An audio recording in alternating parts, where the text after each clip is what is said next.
last time you heard Don Messer and the Islanders. Wow, Maple Sugar, what a great tune. Hi there, I'm Paul Vasey, and this is going to be a different evening. Usually we have dinner in Windsor at Beach Grove Country Club, and then a couple of days later over on Pelee Island, the Springsong celebration. And they're both fundraisers, the one in Windsor for PIBO, the one on the island for the Pelee Island Heritage Center. Obviously, we can't get together this year live, but we're here virtually. And so a little bit of history of these two dinners. The Springsong fundraiser started 19 years ago. The first author, Margaret Atwood. The Windsor dinner started 10 years ago. This is the fundraiser for PIBO. And the first author, Margaret Atwood. Subsequently, the format has been the same. We put on a great meal, lots of wine, generally speaking, and a terrific list of authors. I mean, this is like the who's who. Listen to this.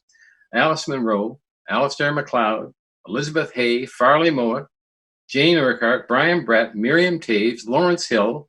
List goes on and on and on. The dinners in Windsor and on the island always have drawn a crowd. About 150 in Windsor, 200 on the island. I mean, it's a party.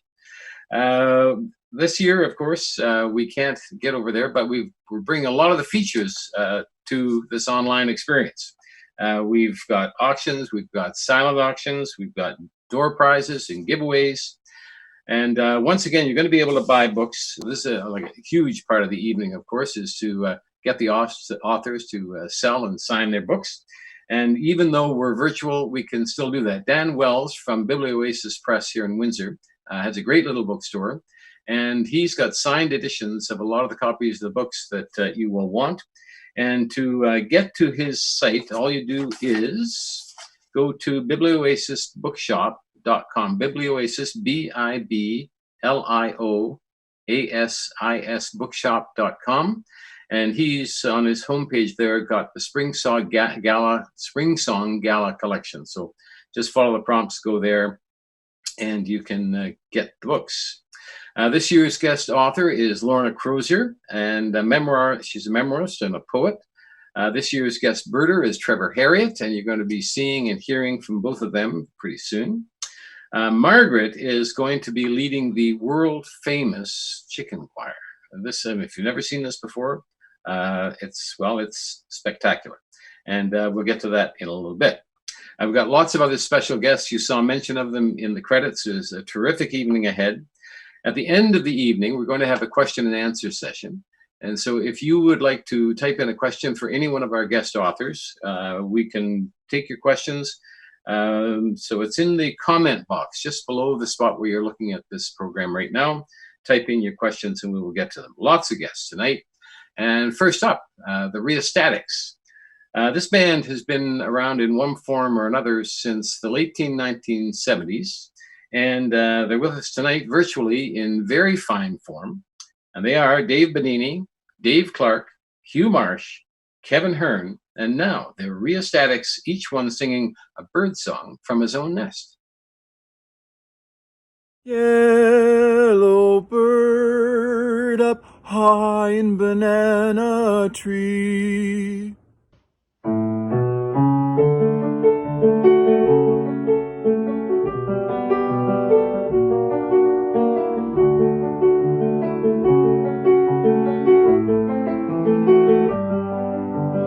Yellow bird up high in a banana tree. Yellow bird, you sit all alone like me.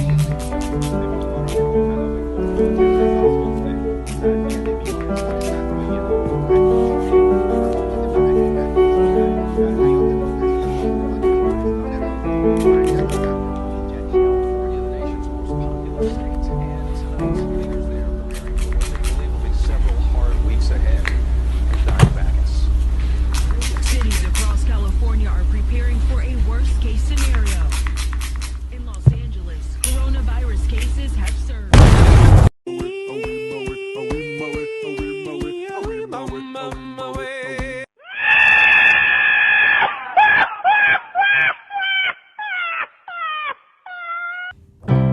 Rise up this morning, smile to the rising sun.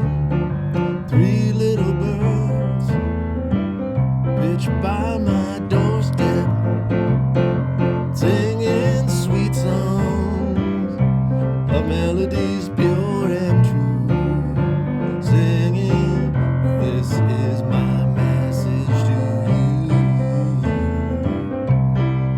Don't worry about a thing,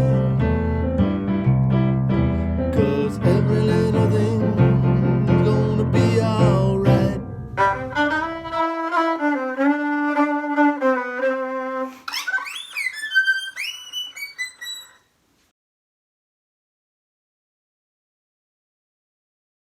Wow, that's amazing. Uh, I really like the Exploding Guy especially. My name is Marilyn Simons, and this is my 18th Springsong Gala. Usually I cook one big dinner for the gang of us that goes to Peely Island to welcome back the Warblers. This year I asked all of our alumni guest authors and birders and friends to send me their favorite recipes, which I cooked up, so I can tell you firsthand that they're all delicious. You can find the recipes at PIBO.ca. The link is right under the poster. And I'm going to be returning various times through the evening and introduce each course of our self-catered dinners that we're eating together, yet apart.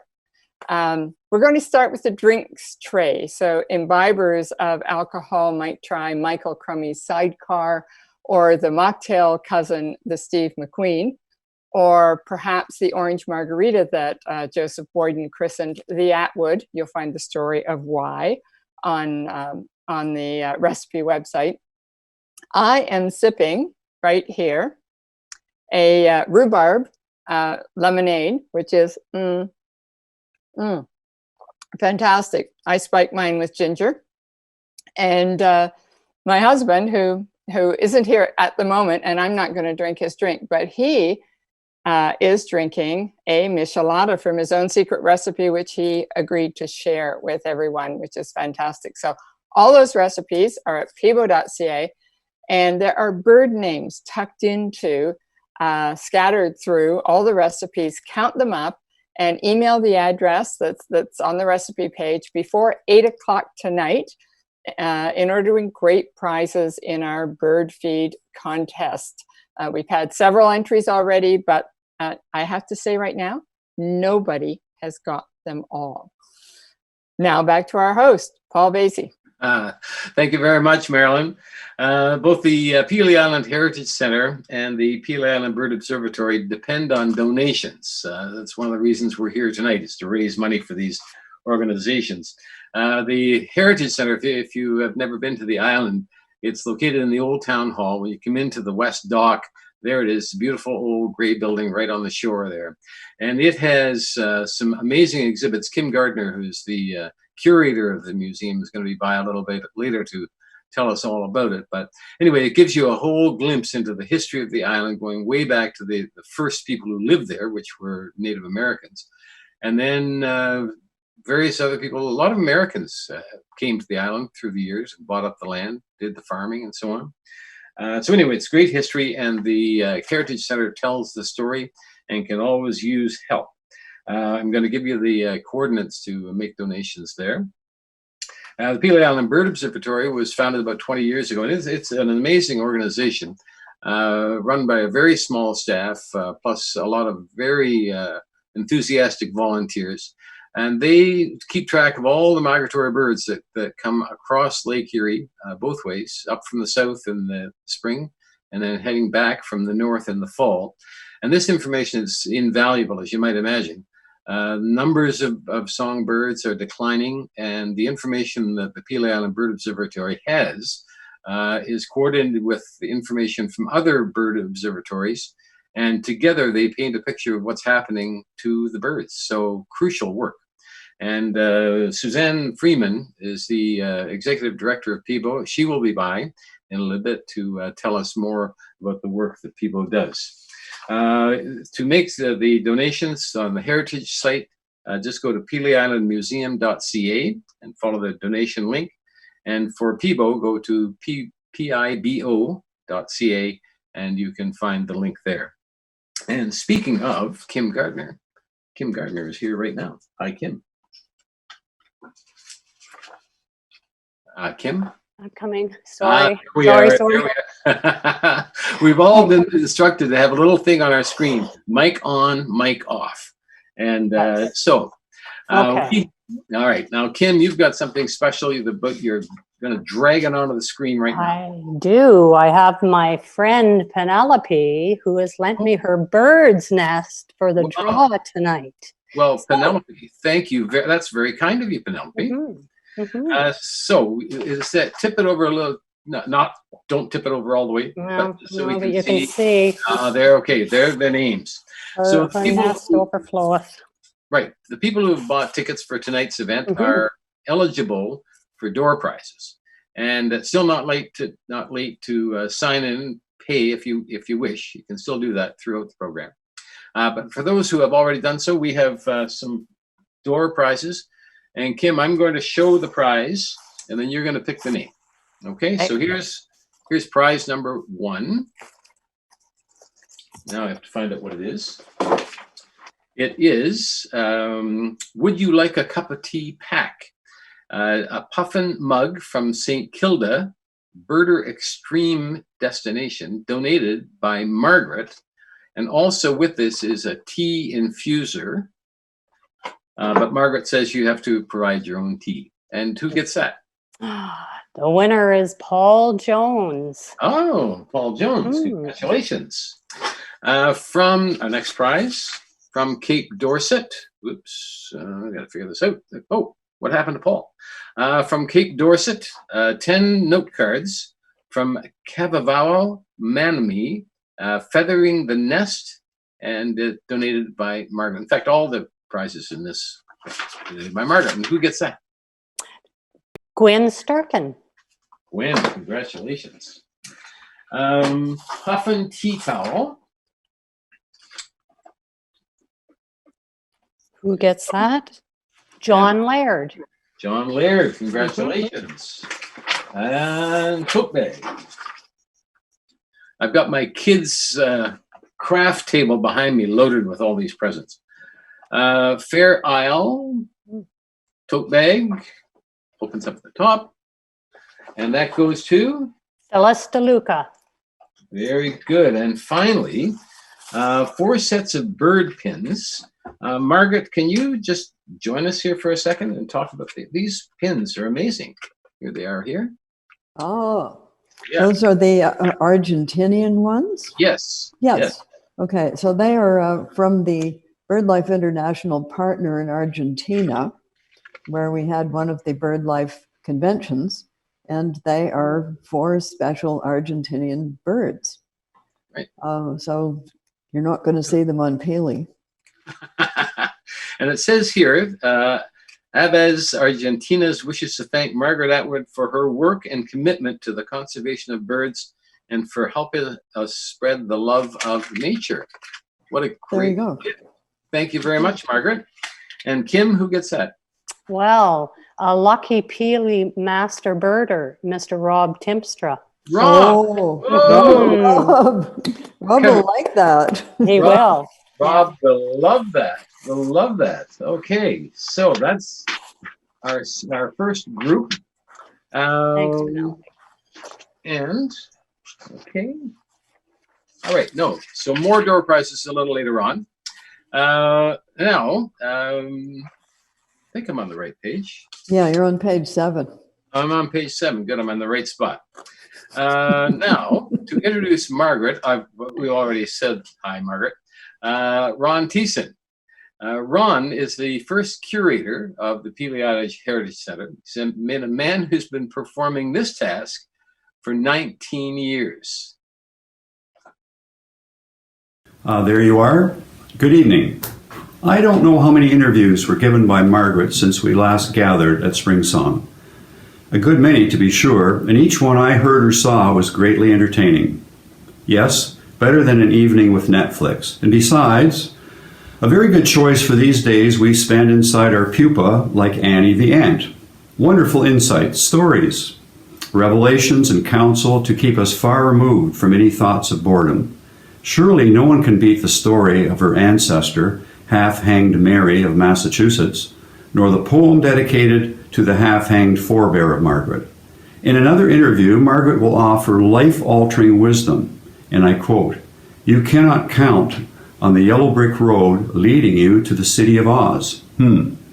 Or she can bring you to the doorstep of the bogeyman, stories from her childhood wandering the woods of northern Quebec, the haunts of Brother Wolf."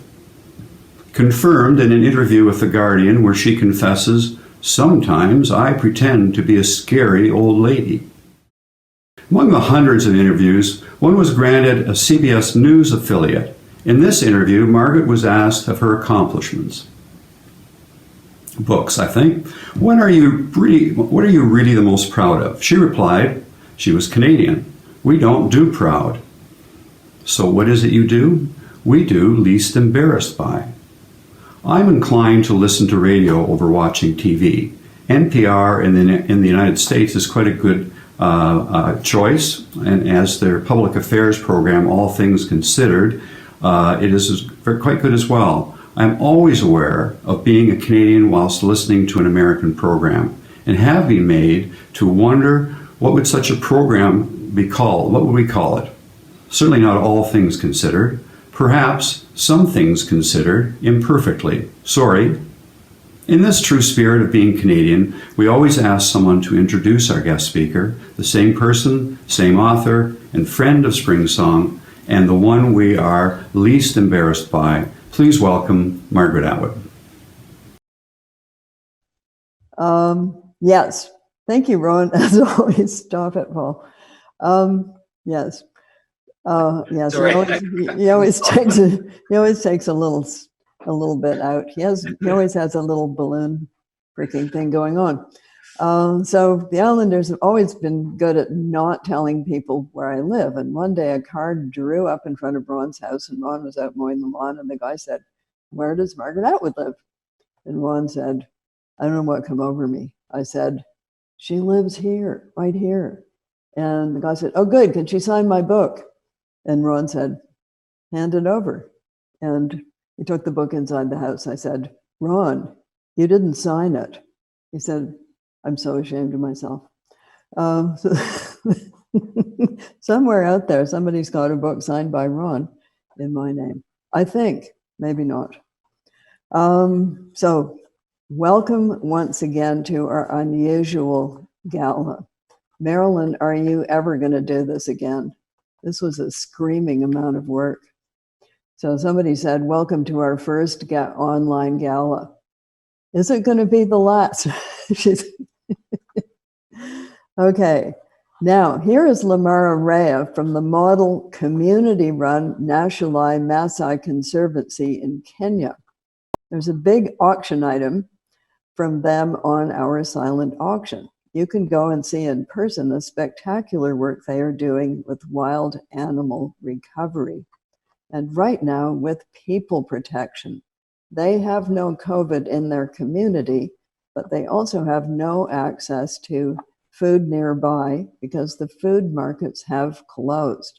Nevertheless, they're managing to feed not only themselves, but their neighbors, and they have started victory gardens.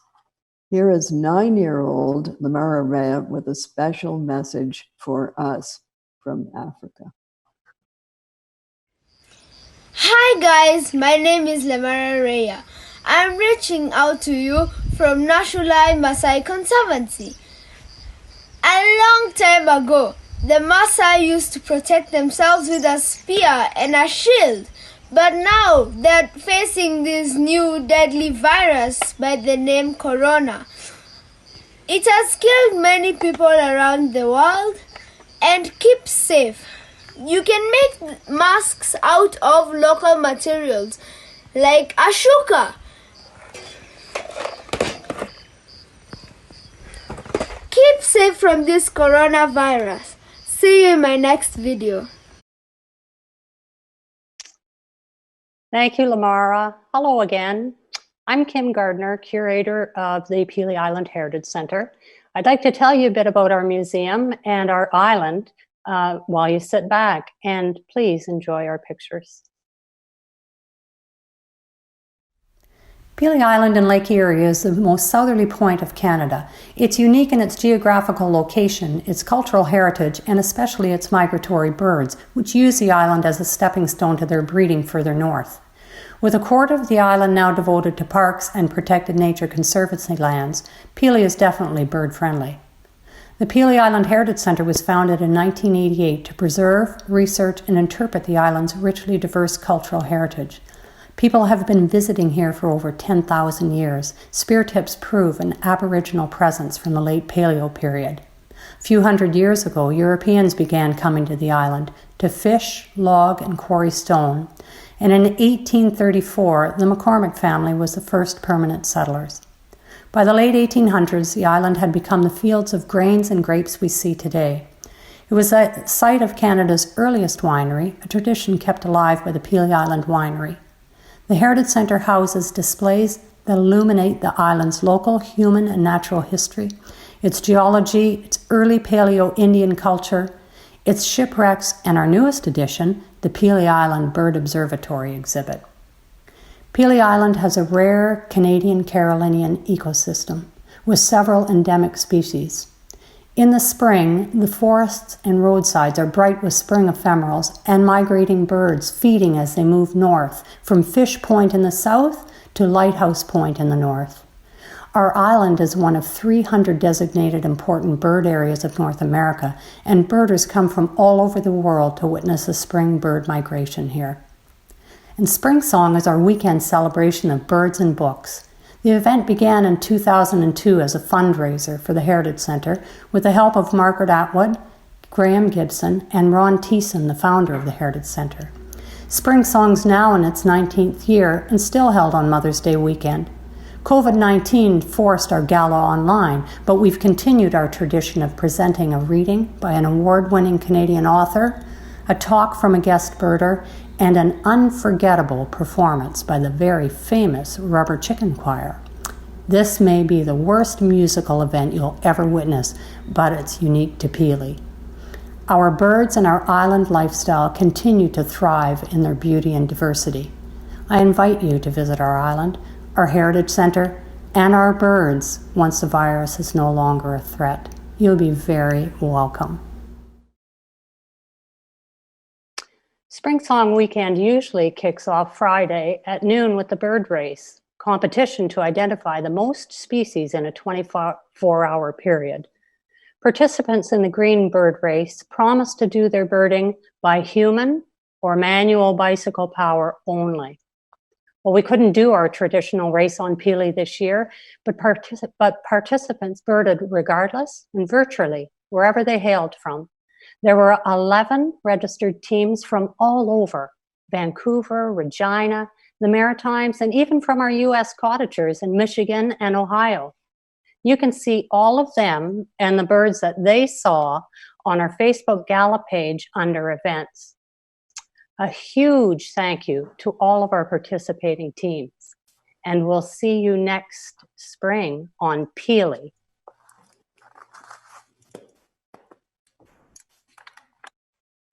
Thank you, Kim.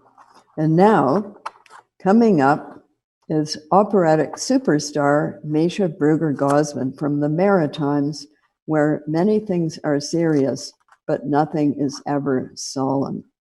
Misha can sing anything. Her latest album, forthcoming, is called Jazz. I asked her to kindly give a dramatic performance of how to greet someone in a way that would not involve touching. I envisaged maybe a graceful court curtsy from the 18th century, but this is what she did.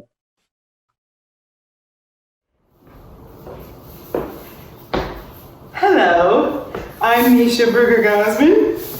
I thought I would provide you with a few ways to greet people when we're all back together that maybe don't involve touching. We have the namaste. We have the bow. We have the elbow bumps and the hip bumps and all that stuff. That's not my personal favorite. My personal favorite is the ever so delicate curtsy. Oh God. Okay, well, maybe that's not for you. But find the one that's best for you. I will be doing this one.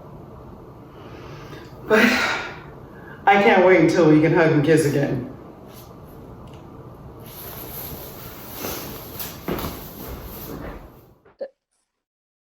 The falling over was perfect. Excellent advice. Yeah, good advice, except for that falling over part. I'm with her, though. The namaste is good. I'm Marilyn Simons, back with appetizers selected from our special gala menu, which you can find at PIBO.ca. I hope some of you are whetting your appetites with Graham Gibson's Oaxacan peanuts. We should be having some slides here. I wonder if they're coming. Maybe you're seeing them. I will hope so. So in the list of appetizers, we have Graham Gibson's peanuts, honey glazed pecans, an absolute gorgeous asparagus tart, which I was going to make tonight, except I'm going to do puff pastry later, and really you can't have too much. Well, maybe you can have too much puff pastry. And Joseph Boyden's fire roasted tomato and goat cheese dip. My husband Wayne and I are going to munch on this. I wonder if I can show you this without dumping it in my lap or on my keyboard. This is balsamic roasted mushrooms and Trevor Harriet's special hummus with smoked paprika and roasted sesame seeds. So thank you, Trevor. Obviously, none of us are counting calories tonight, but do keep counting those birds that are tucked in the recipes on the PIBO.ca page. We will accept entries until 8 o'clock. Now, back to our prize-giving host, Paul Vasey.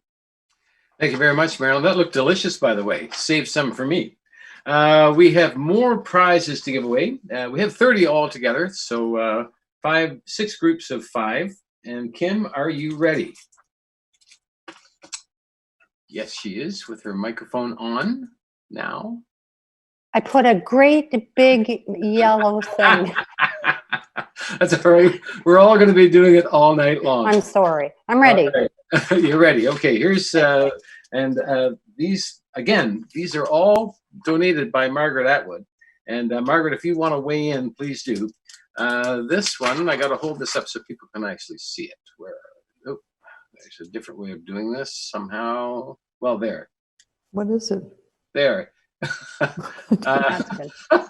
It says here, a set of 3 wooden pop-up birds. Yeah. Okay, right. So I think I got those on St. Kilda. So what I do is when we remember travel, once upon a time there was travel. When we were doing that, I would pick up bird-related things for this event. So that's why some of them are quite weird. Okay. And also you would pick up rubber chickens, but that's another story. Kim, who gets this prize? The prize goes to Fred Hasey.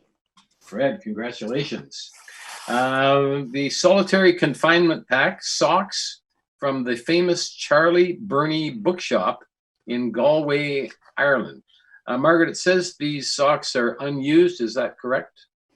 To my knowledge, Paul, unless you got hold of them and used them for this evening. I'll give them. No, they seem okay. No, yes.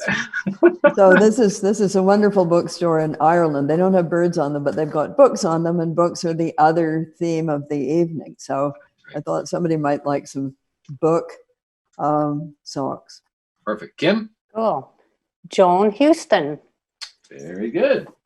Now we have 2 bird ornaments. Let's try and hold these up so you can actually see them. Where are we here? I'm back a bit there. Oh, the Australian ones. Yes. Aren't they okay. beautiful? They are lovely. So they actually came on a floral arrangement that someone gave to me when I was in Australia. So I brought them back just for you. Great. And who gets them? Michael Oros. Very good. A couple of, and there's also, to go along with that, a luggage tag that goes with the 2 birds. A Rosella luggage tag. It's Australian too. So this is the Australian package. Right. There it is. There it yes. is. Very visible. Very visible. There it is. There. On your luggage. Remember luggage? Mhm. And then we have a couple of really interesting necklaces.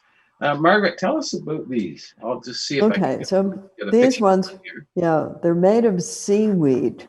They're made of dried seaweed. You have to hold it up a bit more. There, Up, how's that? up. Up, up, up, Up, up. up. Yeah. Okay. So they're made of dried seaweed. And it is a very enterprising Icelandic person that I ran into on a beach. And she was selling these dried seaweed necklaces. And the only thing is, don't take a shower in them. Because if you do, they will turn back into wet seaweed and they will not be necklaces anymore. So it's one of those They're magic. very good to wear in the woods, right? Yeah. You think? Why? Yeah, well, yeah, because it's, you know, if you get lost, you could eat it.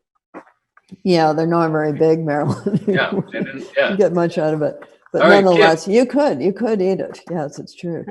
Kim, who gets necklace number 1? Hedwig Schmorans. Necklace number 2? Oh, I'm not that fast. Yeah, quick. Sorry. Pat Marshall. All right. Well, that's very good. Don't All right. take a Well, shower, just remember that, or a bath. okay. And Margaret, back to you. Back to me. What page are we on? This will be page 10. All right. Yes. Oh, now I know where we are. I think at the very outset, we said this was not going to be Hollywood. And we were. Hollywood, it's not. But even Hollywood sometimes goes pear-shaped. Yes. So it's been my job for 19 years to lure authors to Pili with an offer they can't refuse. A ferry ride, great nature, friendly friends, bountiful birds, and avid readers. This year's author is the celebrated poet Lorna Crozier from Vancouver Island, who has a stellar book coming out in the fall and ready for pre-order now. And you can buy her other books right now from Biblioasis. They've got delivery and special signed Birdie book plates made just for this event. So Lorna's book, Through the Garden, is part memoir, recounting her difficult but rewarding relationship with poet Pat Lane. I don't know whether you know Lorna, but Pat turned up on my floor in about 1970. He was going off across the country with Seymour, Maine. And it was the days when poets used to just kind of arrive and then you would put them up. So I didn't have anywhere to put them except the floor, but that was okay with them. We were young, floors were okay. And then I became his editor in the early 70s, rather briefly. So I remember him very fondly. Lorna has grit, tell it like it is, guts and heart. And here she is now reading us from a couple of her poems about birds. Over to Lorna on Vancouver Island. Thank you, Margaret. I loved hearing those early stories about Patrick. I'd like to talk to you about that more sometime.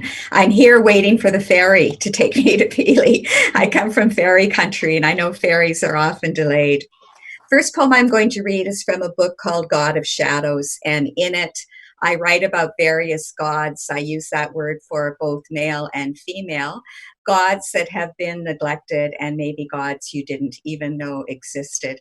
The first poem in the book is called God of Arithmetic. The last is called God of Owls, and that's what I'm going to be reading from.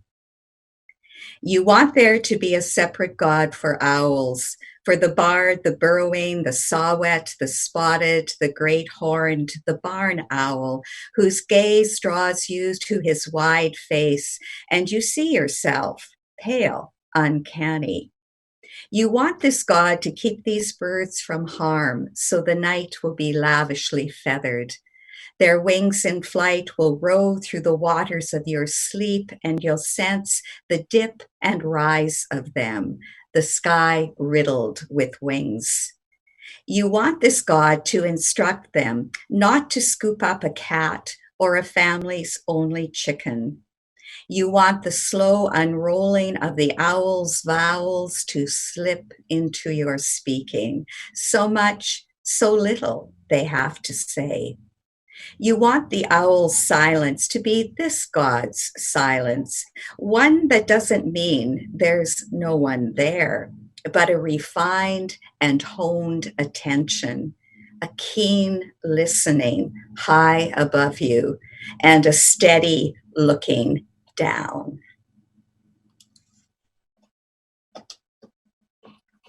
And the next to last poem is from a collection called The Wrong Cat, which has Irish crows on the cover. The epigraph for this poem could be from Reverend Beecher in the 1800s, and he said, "If men had wings and bore black feathers, few of them would be clever enough to be crows." This poem is from the crow's point of view, and he is reflecting on a species which seems to him to be a lesser one than the one he belongs to. And that species he's commenting on is ours. Crows take on man. More rapacious than us, more needy. They never take the shortest route and use too many words when a caw would do. Their hearts work like ours, but theirs are bitter in our beaks. Even snow can't take away the taste. They're too simple to grasp there is an end to everything. They don't know their shadows have blood in them. They don't know their souls build nests of sticks to hold the shiny things they can't get by without. Oh, what the marrow of the wind could teach them, the river's gizzard, the deer's blue lips and tongue. Until they're ready, we won't let them hear our songs. Thanks. Thank you, Lorna. That was so bravo. lovely. Bravo. Bravo. Thank you. I'm going to, as soon as this is over, I'm going to rush to biblioasisbookshop.com and order your new book, because I understand it can be ordered now. So I'm back with the soup and salad course. Eleanor Cook used to bring her famous sorrel soup to our Springsong weekends. So we, of course, had to include that in our recipes.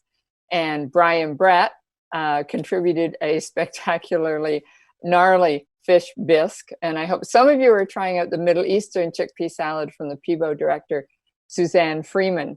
I made the kale salad from Lucia Chino, who is Margaret Atwood's amazing and irreplaceable assistant. And not to forget the bread. We already finished my crusty no need loaf, but we're pairing our salad tonight with Margaret Atwood's mother's oatmeal molasses bread. That's the one at the top, which is now Wayne's favorite bread of all time. And with Miriam Tave's very cute and really, really hard to make Mennonite Zwieback. So excuse us now, actually, Wayne and I have to go run around the block to make room for this and all the other courses to come. So here's Margaret with another special guest. Thank you, Marilyn. You can tell me later why it's so hard to make. Yeah, later. Okay, it's because you make these two little balls that are supposed to sit on top of each other. But if you're not Mennonite and haven't done this all your life, the little balls fall off. It sort of then starts to look like a bunch of beheaded snowmen. Succinctly put. So our next guest is Sam White. Sam is the founder and producer of Shakespeare in Detroit, so right across the lake from Healy, which brings innovative productions right into neighborhoods that might never have had the chance to see theater before, let alone Shakespeare. It is performed in unusual places such as baseball diamonds and recycling plants, and it has an avid following in Detroit. So Shakespeare in Detroit was scheduled to do The Merry Wives of Windsor this summer, right in Windsor, Ontario, across the Detroit River. Maybe that will happen later. I certainly hope so. I've also talked with Sam about maybe doing The Tempest on Pelee Island. It's an island play, right? Yeah.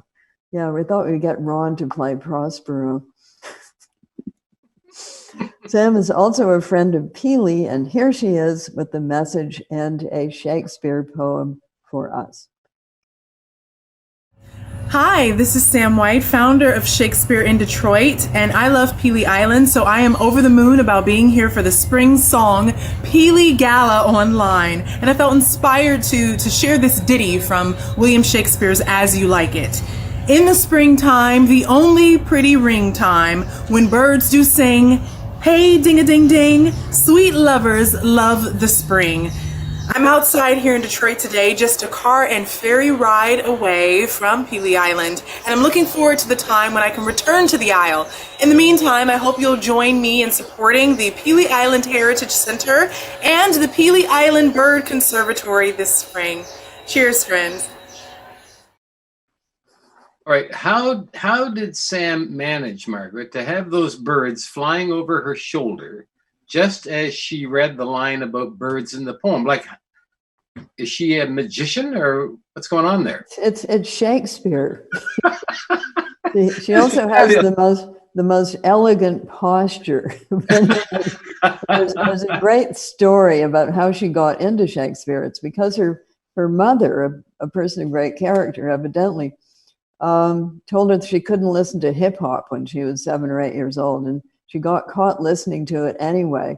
And the punishment was the collected works of Shakespeare. That's how she got hooked. Well, it's kind of a different form of hip hop, eh? When you think about well, it kind of is a different form of hip hop when you think of some of it. It's very hip hop. Yeah, that's right.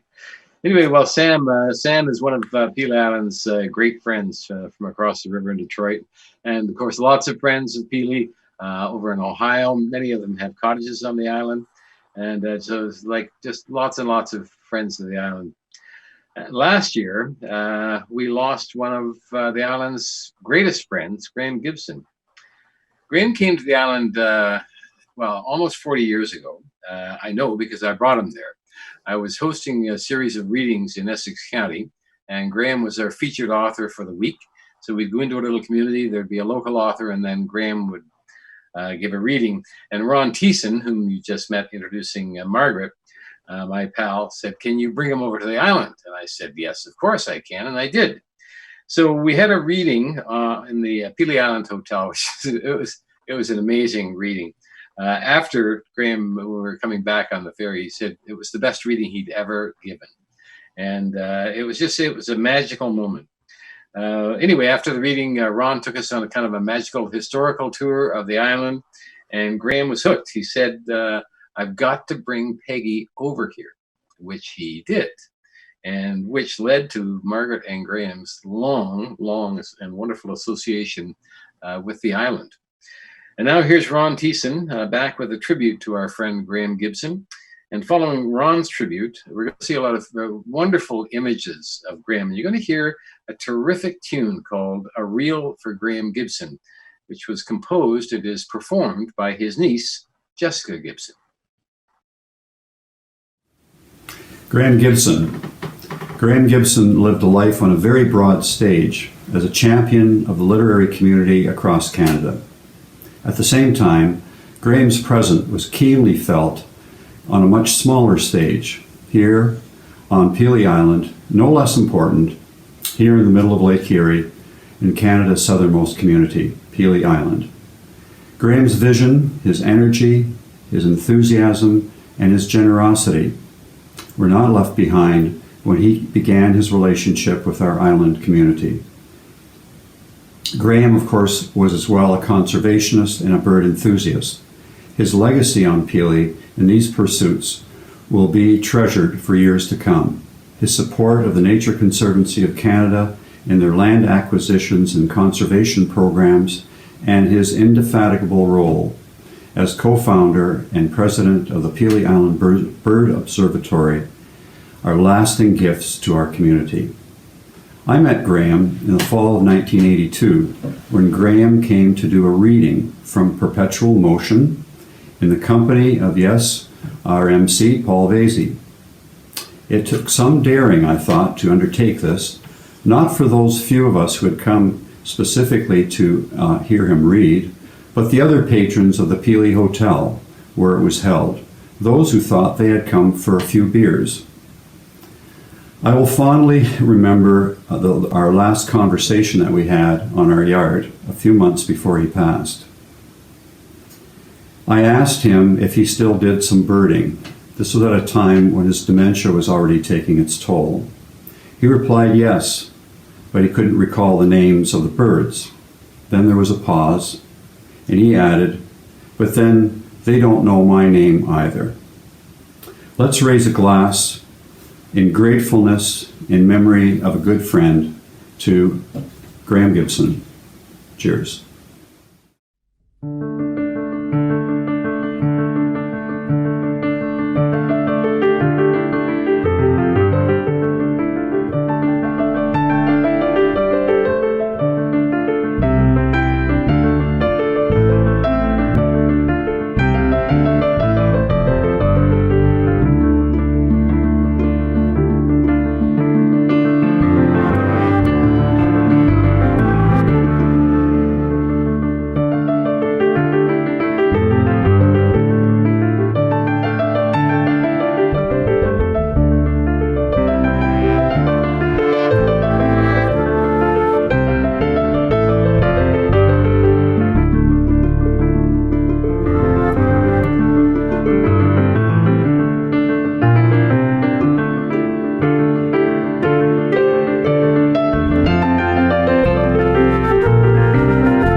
Cheers.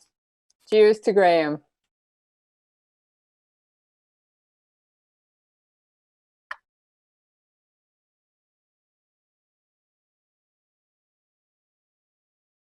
Paul, you need to turn on your thing. Turn on my microphone. Is that why I've got this sign here that says mic on, mic off? Yes. As Graham said more than once to me, onward and upward. Boy, we definitely are going to miss him. Now back to our script with Kim. Both PIBO and the Peely Island Heritage Center depend on donations, and I know it's tough times for a lot of people. A lot of people have lost their jobs. Things are very tough for many, many people. But if you're able to do so, we would certainly appreciate your donations. A couple of ways to do this. The Heritage Center and PIBO are sharing the proceeds of this event tonight.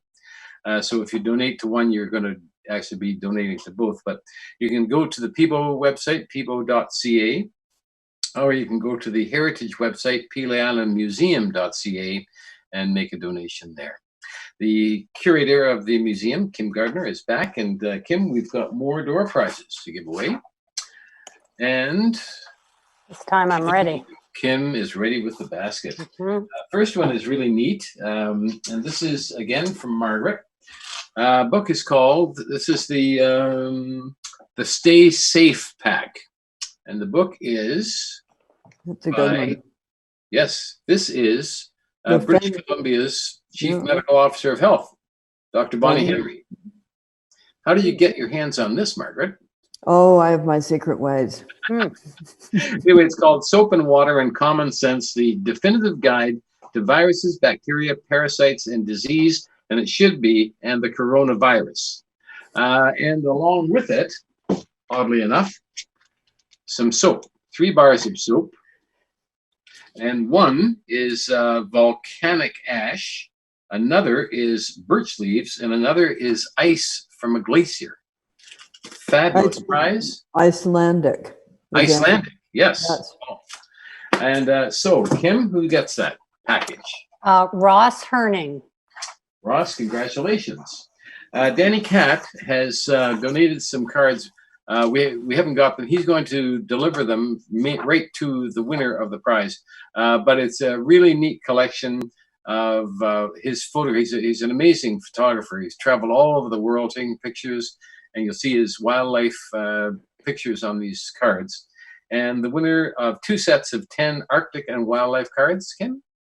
Paul, and I apologize for probably mispronouncing your last name, Hughes.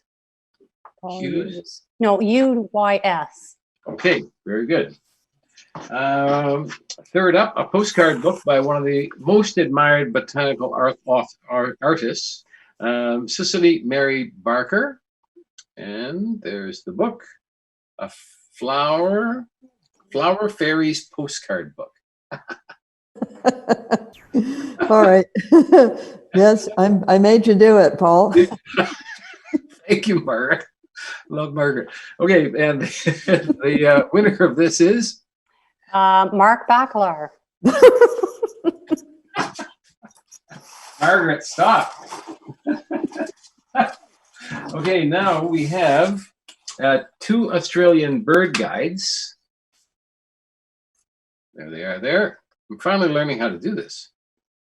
And yeah, so those are 2 endangered species in Australia. So say the names. You're talking to birders here. Okay. The Regent honey eater.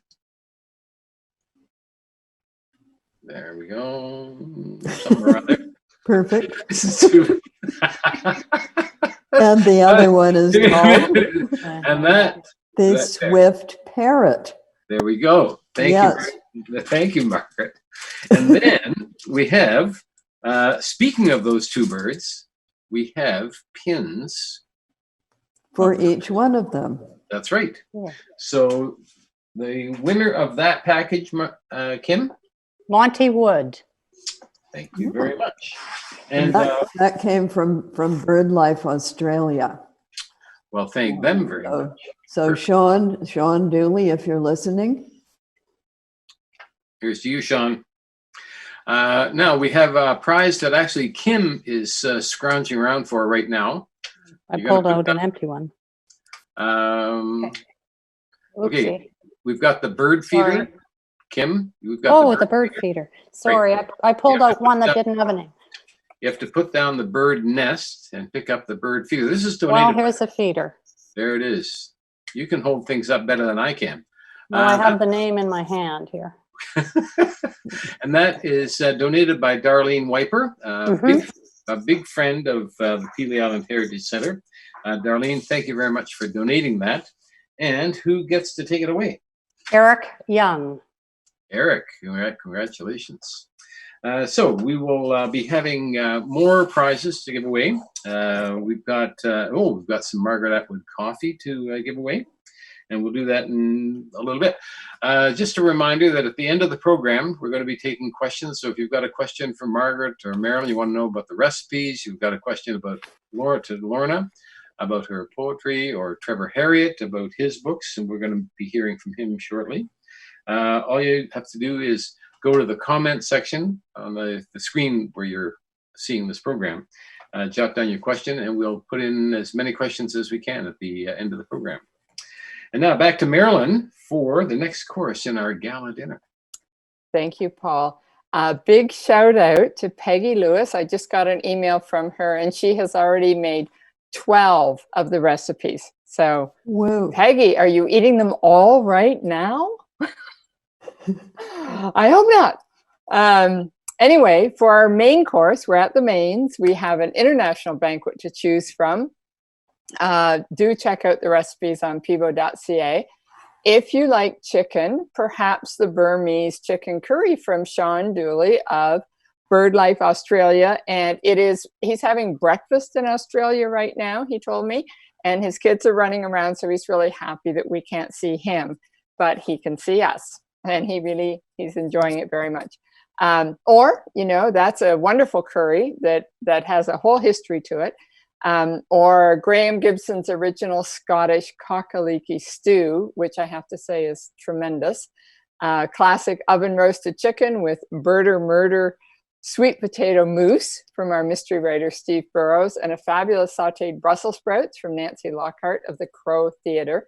Crow Theatre, that's a clue.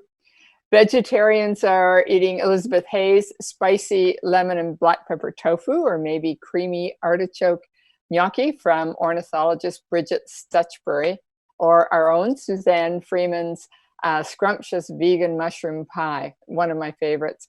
Wayne and I like fish, so we were tempted by Jane Urquhart's High Kings of Ulster tuna casserole and Danny Katz's bachelor birder fish dish, but we settled for salmon en croûte, so salmon tucked inside puff pastry with spinach. So I'm going to send this up to Wayne. I can't have my dinner for another hour, so bon appetit.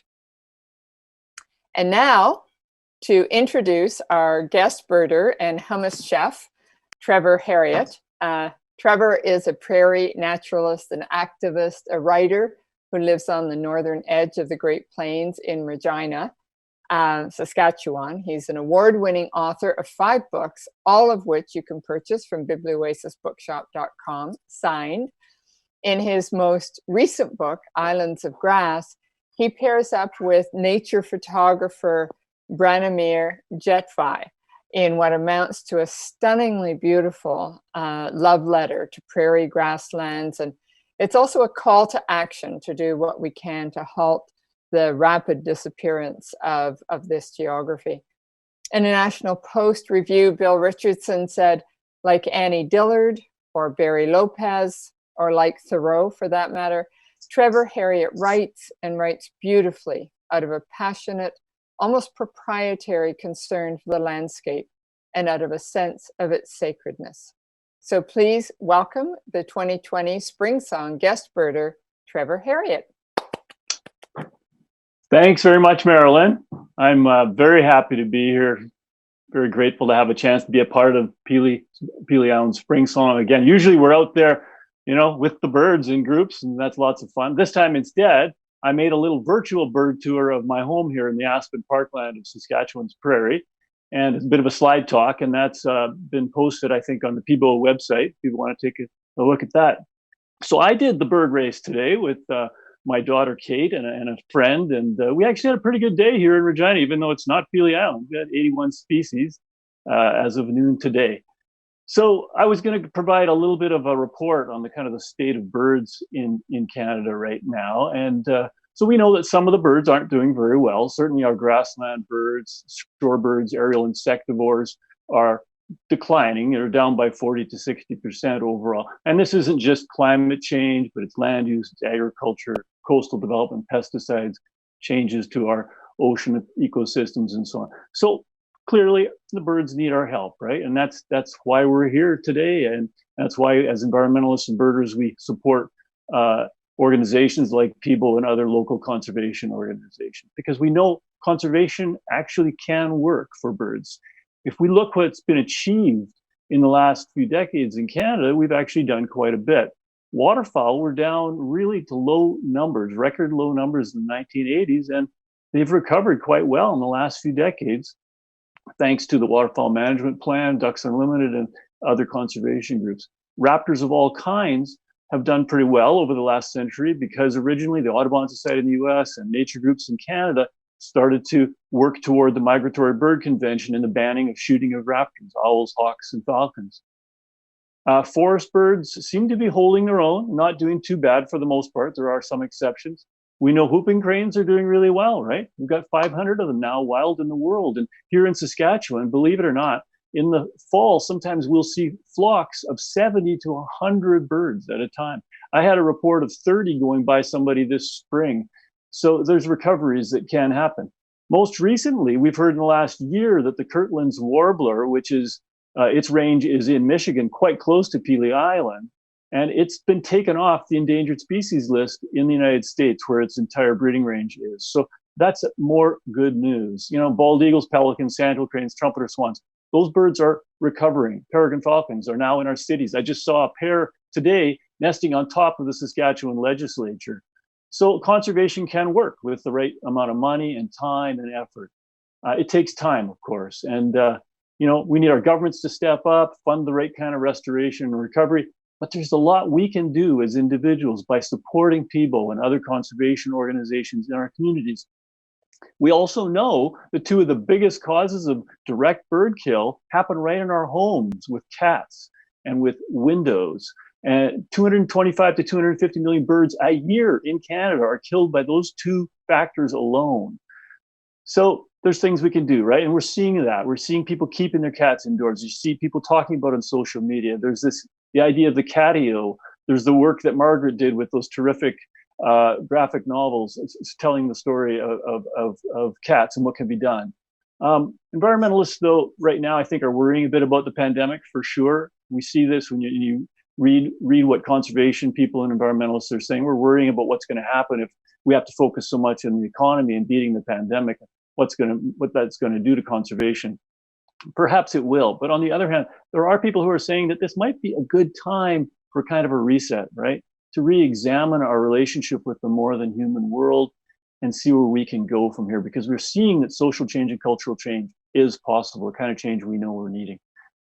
So meantime, it's spring, the birds are crossing borders that we can't cross, coming into our backyards and neighborhoods, and it's still a wonderful thing. I hope you can take solace from the birds wherever you are, whether it's swallows on the wing, the sparrows in your backyard, or a hawk circling overhead. Thanks for being a part of Springsong, and I look forward to the day when we're all back together again on Pelee Island. Thank you very much, Trevor. Hi, everyone in Facebook land. My name is Suzanne Freeman, and I'm the Executive Director of Pelee Island Bird Observatory, a nonprofit organization that monitors migratory birds on Pelee Island in southwestern Ontario. We are a member of the Canadian Migration Monitoring Network, and we collect data on neotropical birds so that scientists and governing bodies can keep track of their population statuses in these climate emergency times. We are the southernmost migration monitoring station in Canada. We also go into schools and teach children about the importance of birds and nature, and we host green events with speakers that broaden our understanding of the delicate balance of nature. And we have monthly meetups with bird lovers and environmentalists alike. Before we cut to the PIBO video, I just want to say that during these pandemic times, it might be beneficial if we all behaved more like a bird. We can be like a swallow and line up with equidistant apart. Space your nest uniformly and do not let your fledglings wander. Forage for your groceries like starlings marching in formation.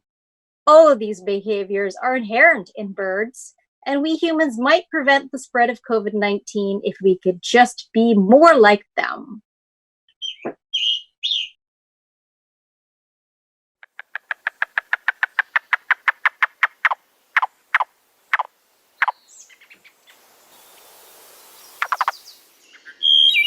Birds have captivated us for thousands of years.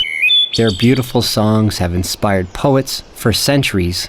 Their colorful plumage has motivated artists to capture them on canvas. And their annual migrations have fascinated and baffled us all at the same time. Take this tiny ruby-throated hummingbird as an example. It weighs less than a loonie coin, but it travels from Central and South America to Southern Ontario every spring, then goes back again every fall. At one point, these tiny birds crossed the entire Gulf of Mexico in a single flight, a distance of 800 kilometers. That's like you and me running 20 consecutive marathons without taking a break. But there's something else birds have to offer, a warning. Migratory birds travel thousands of kilometers each year and rely on many different habitats along the way. And because they're sensitive to very small changes in their environment, they serve as a good barometer or early warning system. Just like the canary in the coal mine, any changes in their numbers or their diversity can teach us a great deal about the state of the environment as a whole. And all too often it seems the canary is sounding the alarm. There's evidence that suggests that many of these still common birds, that their numbers have declined in some cases more than 50% over the last 20 or 30 years. And if you speak with most bird watchers, they'll tell you that there are fewer birds around.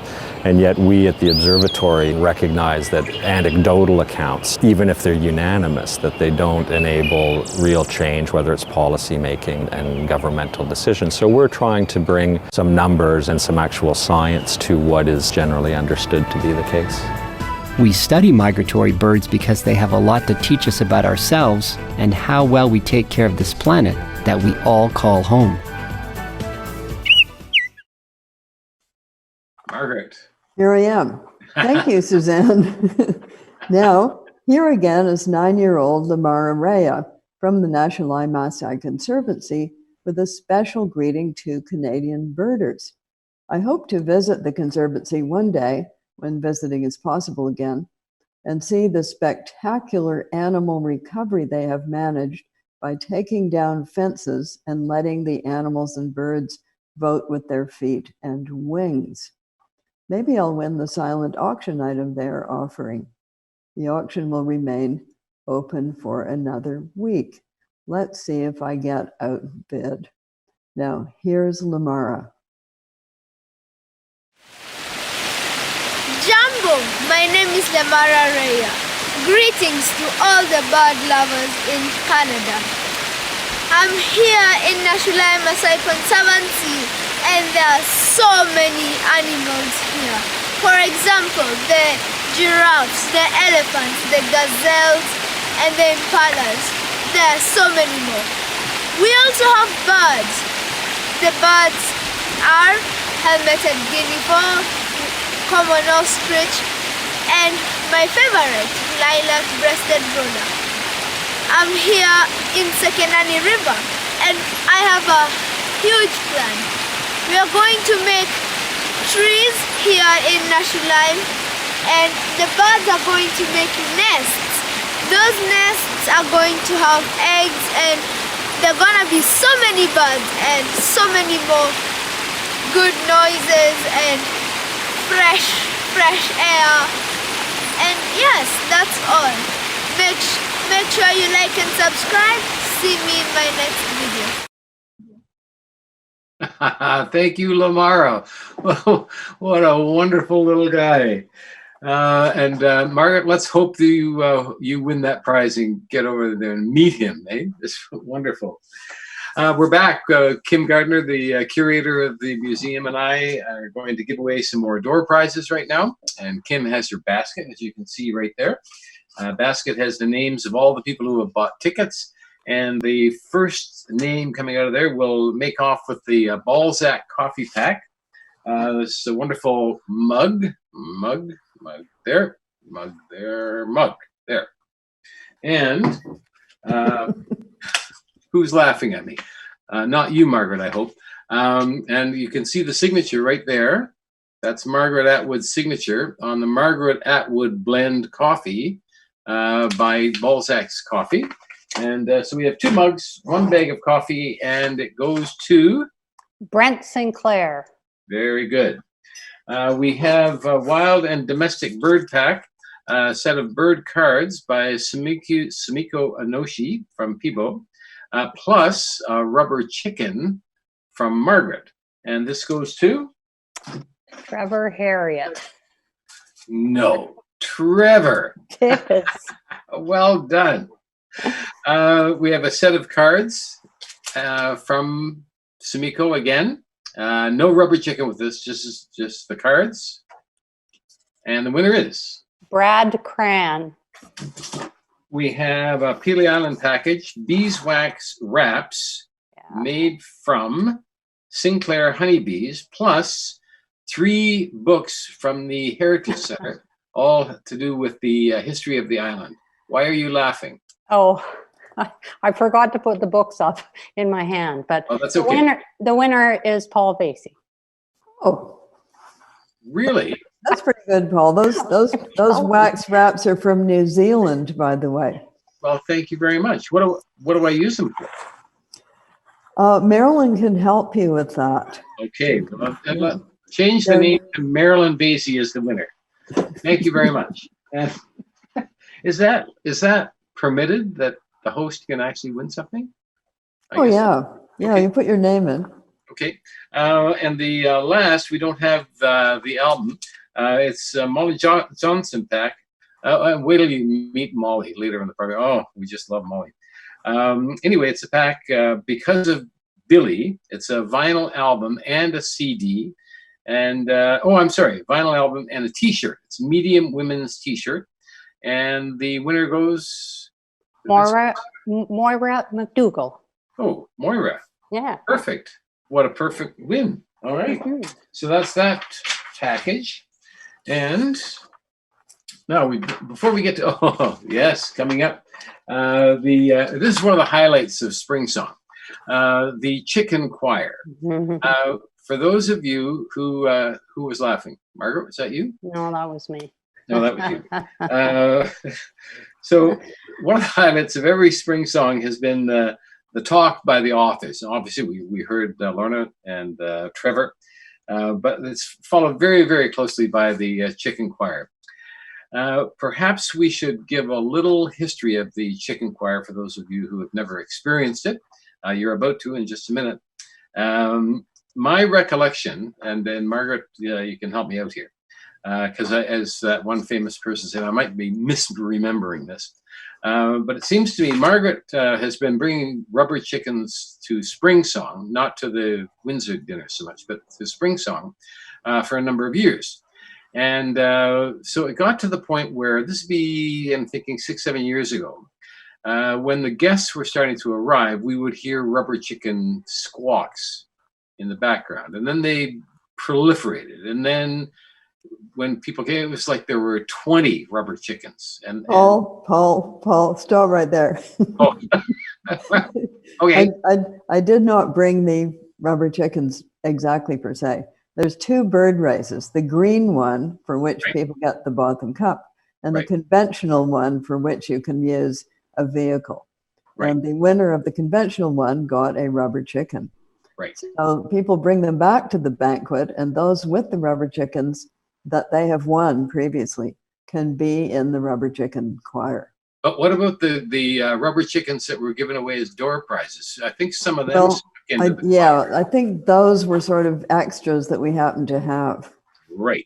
So they did. Some of them were given as door prizes. So we're each contributing a little bit to this mythology here. Okay, very good.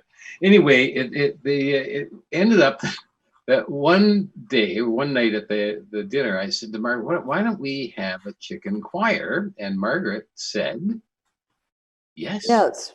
Yes. And so the chicken choir was born. So why don't we get to the chicken choir? Oh, here we are. Margaret's all set. All right. The chicken choir only does one number. Right. And the number that it does is Old MacDonald Has a Farm, and the chickens do the chorus. So if you've got your chicken at home or anything that squeaks, or if you can only make a squeaking noise, you may join in the sing-along of the Rubber Chicken Choir, conducted by me.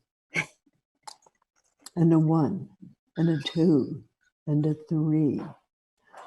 Old MacDonald had a farm.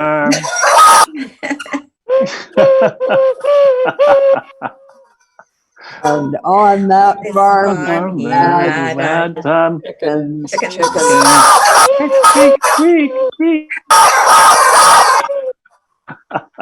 With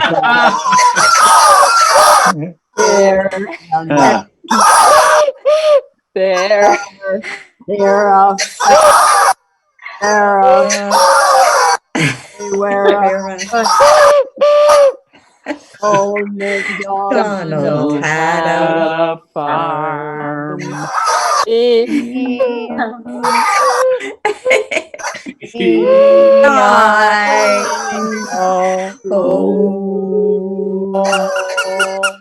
Margaret!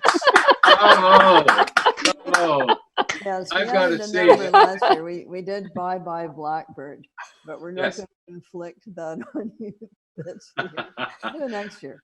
Well, we were few in number, but we were mighty in voice. I can tell you that. That was wonderful, Margaret. I had some helpers. I had some unseen chicken squeezers on my end. Yes.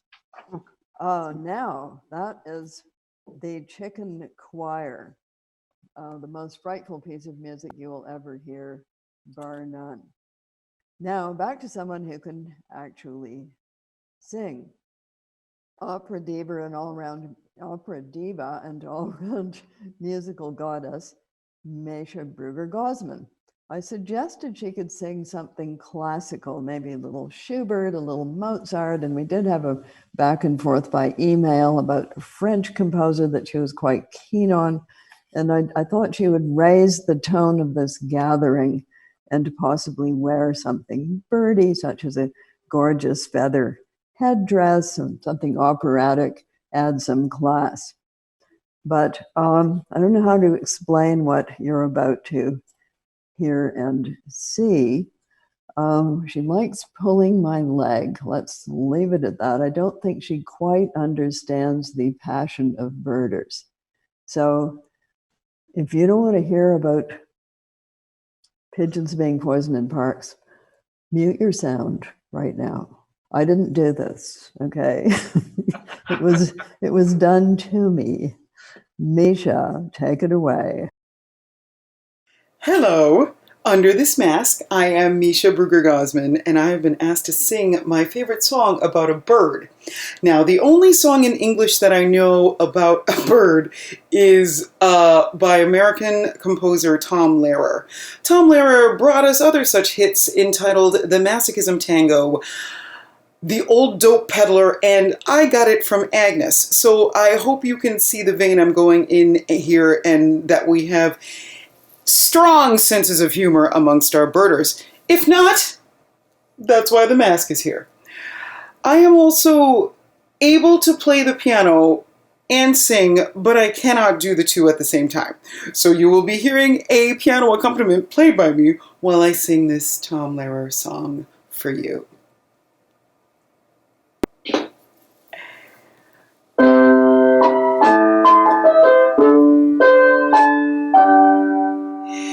Spring is here, a suppering is here. Life is Skittles and life is beer. I think the loveliest time of the year is the spring. I do, don't you? Of course you do. But there's one thing that makes spring complete for me and makes every Sunday a treat for me. Oh, the world seems in tune on a spring afternoon when we're poisoning pigeons in the park. Every Sunday you'll see my sweetheart and me as we poison the pigeons in the park. When they see us coming, the birdies all run and hide, but they still go for peanuts when coated with cyanide. The sun's shining bright, everything is alright when we're poisoning pigeons in the park. We've gained notoriety and caused much anxiety in the Audubon Society with our games. They call it impiety and a lack of propriety and quite a variety of unpleasant names. But it's not against any religion to want to dispose of a pigeon. So if Sunday you're free, why don't you come with me and we'll poison the pigeons in the park. And maybe we'll do in a squirrel or two while we're poisoning pigeons in the park. We'll murder them all amidst laughter and merriment, except for the few we take home to experiment. My pulse will be quickening with each drop of strychnine we feed to the pigeons. It just takes a smidgen to poison the pigeons in the park.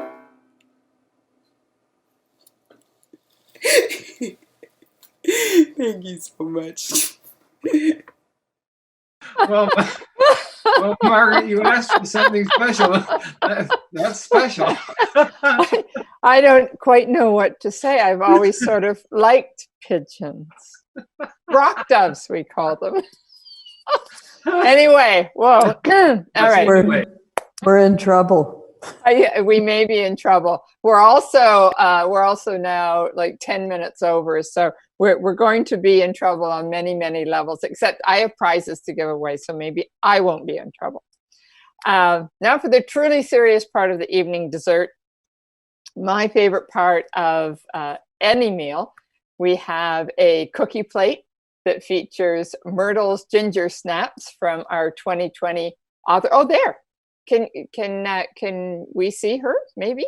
Anyway, she's holding up her ginger snaps, which don't snap. They're chewy ginger snaps, which is my favorite. And on the same cookie plate, Margaret was lovely calla lilies and vegan roasted cherry brownies, which are there because my granddaughters insisted on it. And Suzanne sent in a wonderful Lebanese souffle, a traditional turmeric cake that you must try. And you'll find all those recipes at PIBO.ca. Wayne and I are eating 2 desserts because why not? Wayne is, no, I'm going to do mine first. So I'm eating a meringue bird's nest filled with rhubarb compote and topped with chantilly cream. And Wayne, as soon as I'm finished with it, will be eating this wonderful lava cake that it is called Angel's Tears after, oh my God, it's so good. After it was named by a friend of the PIBO Bird Observatory, Orlando Garrido, who was our guest birder one year, Cuban ornithologist, very famous man. And he named it, and the story of the naming of this cake is in the recipe book. So now for the results of our bird feed contest. So we had many entries, and I will just tell you right off the top, we were not allowed, we didn't take chicken, hen, capon, turkey, any sort of foodstuffs, and neither did duplicates. So altogether, there were 30 birds in the recipes. They were very excellent at camouflage. No one found them all. And I will give you a little clue. The halcyon is a bird. However, many people got 28 out of the 30, which I thought was really wonderful. So I drew the names of those 28, and the winners, 3 winners who will be getting wonderful birdie foodie prizes. The winners are Alyssa D, don't have a last name, and Kathy Cooper, and Peggy Lewis, who says she is indeed eating all 12 recipes as we speak. So congratulations to all of you, and back to you, Paul and Kim. We should send her a little bottle of Tums. She might need them. Now we've got more prizes. What are you prizes. saying about the food in those recipes? Come on. I'm getting indigestion just listening to them. We have more prizes to give away, Kim. We were going to give away some bags of Balzac coffee, but we're now going to give out 1, and we're going to put the rest on the live auction. If you want to go to the live auction, there's lots of time to do so. In fact, it's open for another week. So you can go there and bid on the Balzac coffee, but one person is going to get a bag right now, and it is? John Fanshaw. Very good, John. We have a pack of Balzac's coffee to give away, another one, and 2 mugs. The mugs, like that. And they go to? Rod Strickland. Very good, Rod. The Wild Domestic Bird Pack. This is a set of cards by Sumiko Enoshi, and plus a rubber chicken. Yes, I am in the right group. Yes, okay, yep. Can I go? Yep. No. And then another set of cards by Sumiko. Are you ready? Yep. Okay, Donna Hayes. And finally, a Molly Johnson pack, Because of Billy. I think we already gave these away, didn't I? I'm on the wrong. Margaret, what are you laughing about? Okay, never mind all that. The first name, have you got those names? All the names? Okay, the first name gets a Molly Johnson pack, meaning to tell you. That's 1 vinyl and 1 CD. That was the first name you drew. What was the first name I drew? I don't know. As my trusty assistant here. Okay. And then John Fanshawe. there we go. Oh, Thank you. John Fanshawe. Then the second name was Rod Strickland. Molly Johnson pack, meaning to tell you. 1 vinyl record, 1 CD. Oh, he'll like that. Third name Donna Hayes. gets 1 T-shirt from Shakespeare in Detroit. The fourth name, have we picked the fourth name yet? No, but I am. Yeah. Okay. Gets a soprano and cello pack, a Misha CD, maybe more dead pigeons in the park, plus 1 rubber chicken. And the next item, the last in this group, the Rheostatics, they're a funny song off the top. 1 vinyl album, 1 CD, and that goes to? Oh, Margaret. Atwood.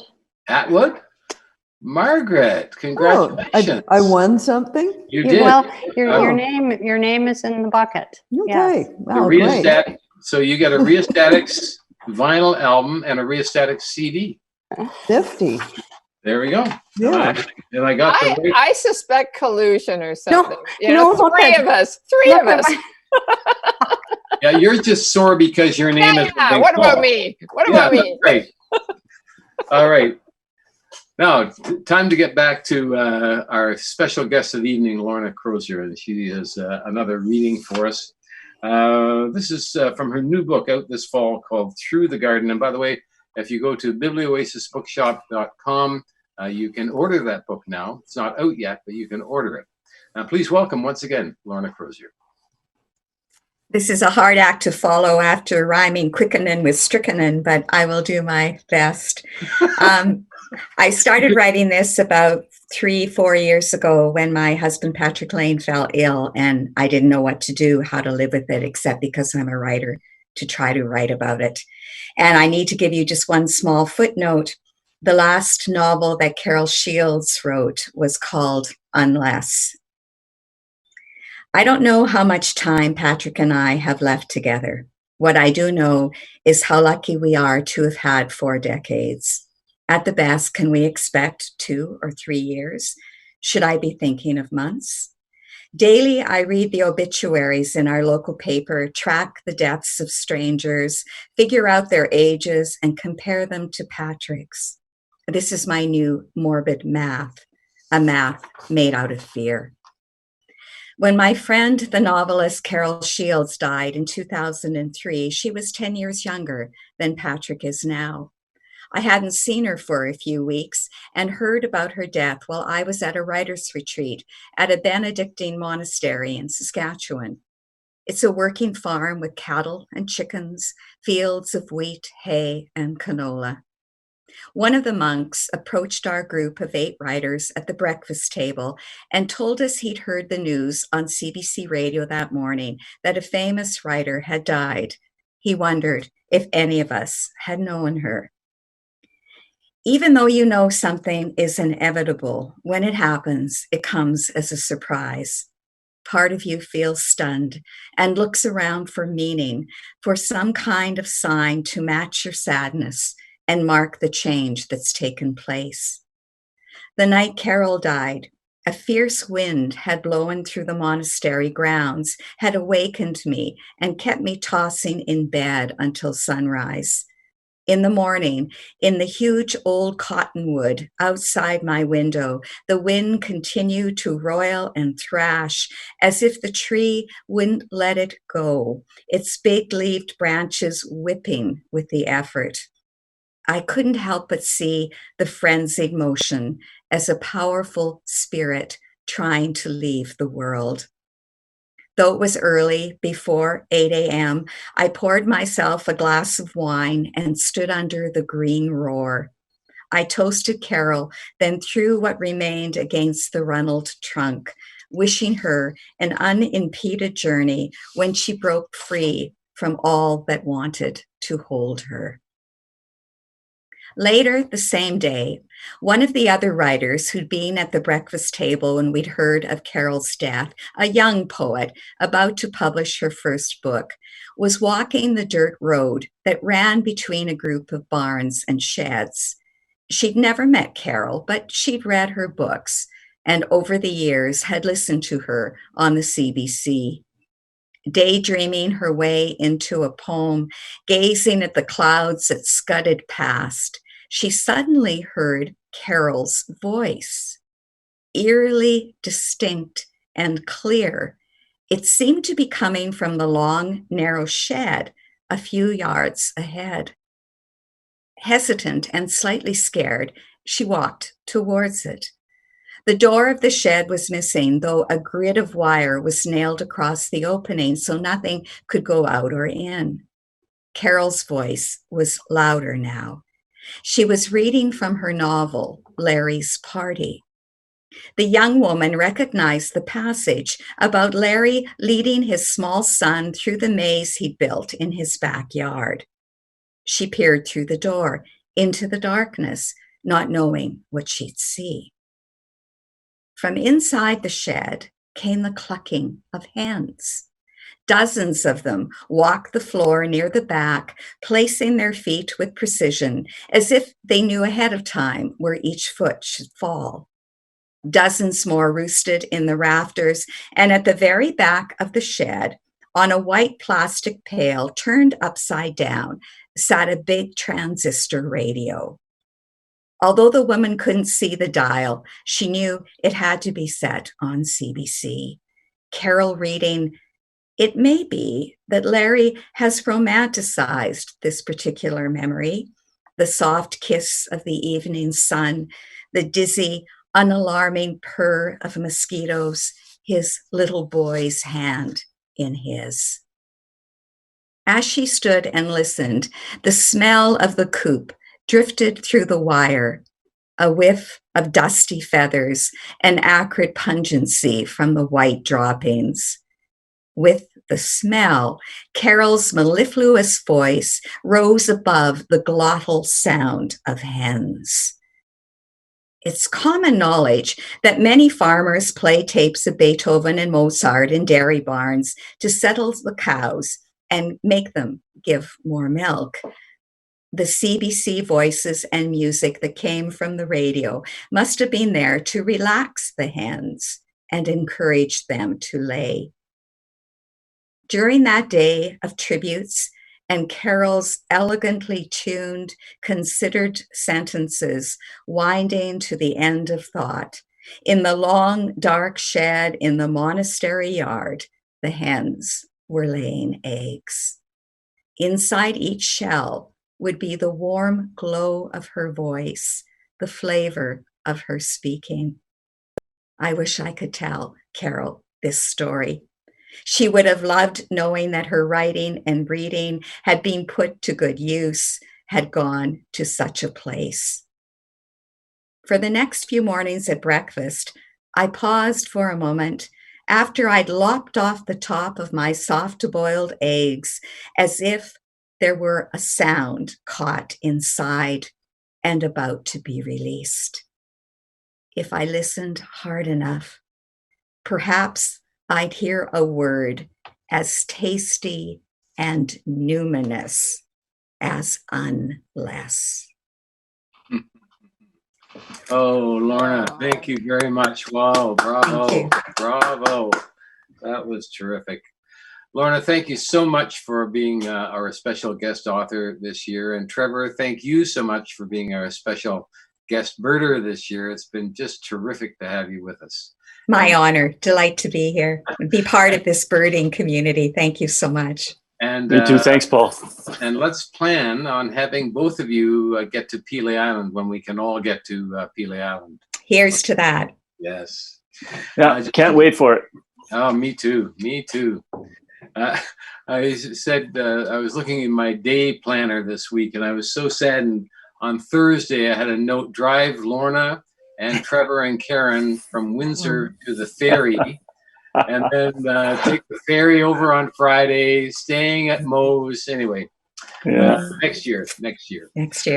Just a reminder, you can buy books by Lorna Crozier, Trevor Harriott, Margaret Atwood, Marilyn Simons, Wayne Grady, Ron Thiessen. Ron's written a wonderful book about Peely Island. You got to get it.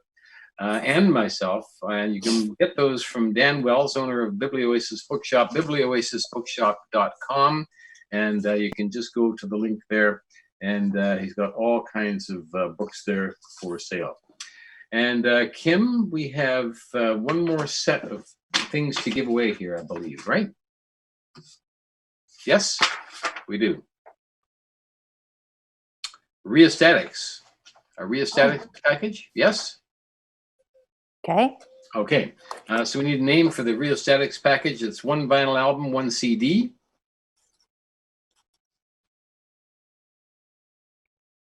Ralph Knowles. And one vinyl album or CD of Misha's upcoming jazz album. The eyes aren't what they used to be. Jessica McCann. And a Misha vinyl album, Songs of Freedom.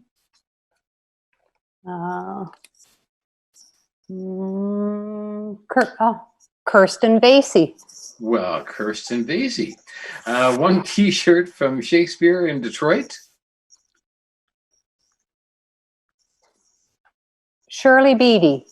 And one last Lonely Rubber Chicken. All right, I'm going to really dig for this lonely old chicken. Oh, dear. It would be Tim Stewart. Well, Tim, thank you very much. And thank you all for being part of our program tonight. And now for a final farewell, Margaret Atwood.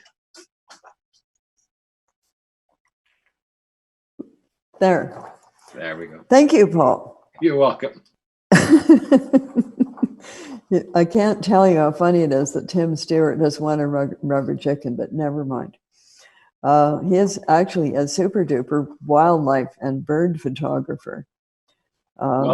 Maybe he could position the chicken in his photograph somehow. No. Not going to happen, Paul. I'm sorry. So thank you, too, to all who have attended and who have supported our two stellar, very hardworking organizations. And now for our grand finale, here is Molly Johnson, Aristocrat of Jazz. I've known Molly ever since she talked me into introducing the Bare Naked Ladies at a rock concert. It was a little different. No one yells, "Take it off," at a poetry reading, or not at me. Molly is not only a star, she is also generosity personified, and An Evening with Molly and Her Trio is another great offering on the silent auction. Here to sing us forward into better times is the unique Molly Johnson.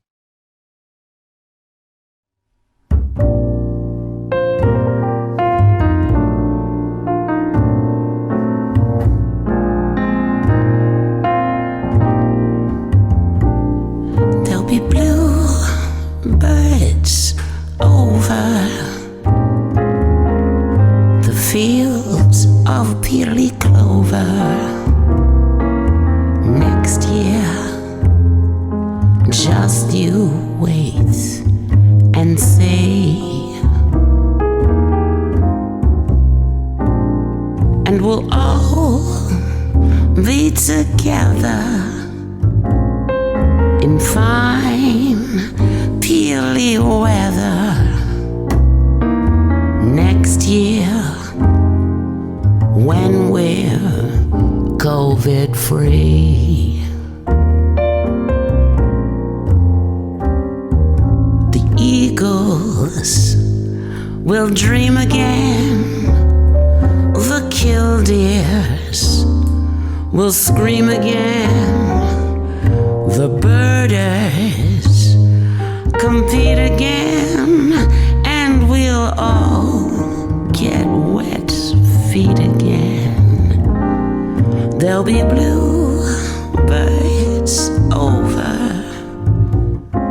the fields of peely clover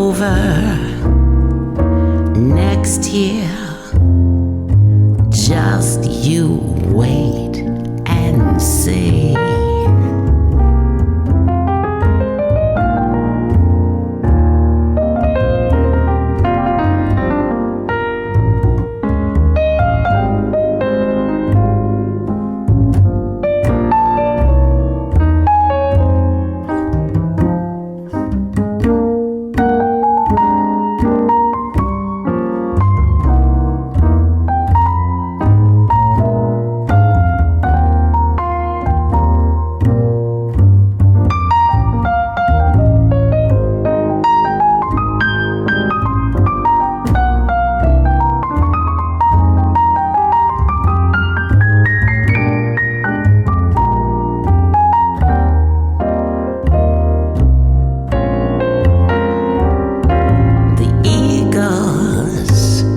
Will dream again. The killdeers will scream again. The birdies compete again, and we'll all get wet feet again. There'll be bluebirds over the fields of peely clover. Next year, just you wait and see. Next year, just you wait and see.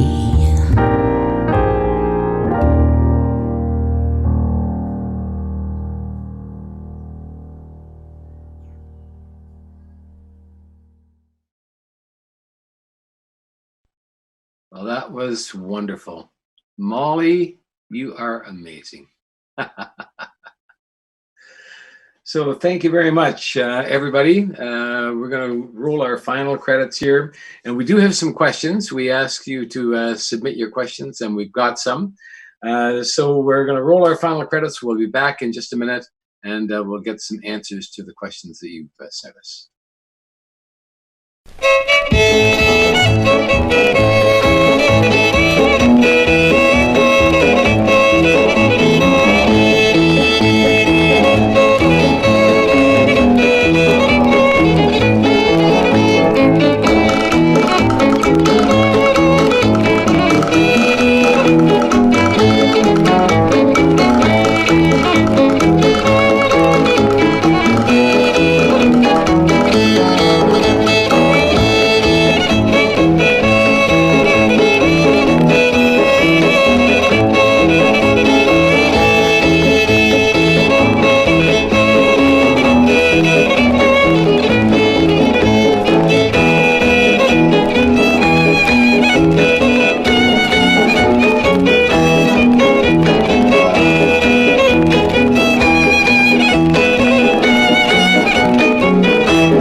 Just love that music. Now, as promised, we've got some questions, quite a few questions. So, Lorna, first question is to you. You've been a published poet now for a while. Any advice for young poets launching their first books, particularly in this difficult time? Wow, that's a really tough one. I don't know about how we're supposed to launch our books in this difficult time. I guess I would just say, do what you can to make your book the best book possible. And then you just kind of got to let it go to the gods of poetry and let it get out there. And then there are venues like what we did today, which I know very, very little about. So thank God this isn't my first book, but I wish you all the best if it is. Read to friends, talk to friends. organize little readings in your area when we can socialize a little bit more and keep on believing in yourself. Thanks, Lorna. Trevor, next question for you. Are you continuing your work with natural western prairies and prairie birds? And how are the buffalo helping the natural prairies? Okay. Good questions. Yeah, I'm still co-chair of a little activist organization for grassland protection called Public Pastures, Public Interest here in Saskatchewan. We're small, entirely volunteer, but we kind of think we punch above our weight and bring the issues forward. And we feel like we're moving the needle and getting some attention nationally now. There's more and more recognition that grassland needs some love here in Canada. And bison, for sure, are a critical part of grassland conservation, grassland ecosystem restoration. It's tricky, however, because the remaining native prairie, of course, is mostly engaged in raising cattle. There are some producers who will switch to bison. The best examples of it, of course, are places like national parks, Elk Island, Grasslands National Park, and then big pieces of native prairie owned by the Nature Conservancy of Canada also have bison. In fact, at the NCC property at Old Man and his back in southwestern Saskatchewan, they just they're having such great success there. They decided they want to increase the bison diversity on the herd, so they've added a couple new bulls just this last week. So yeah, bison are very, very important, but it's slow going, of course.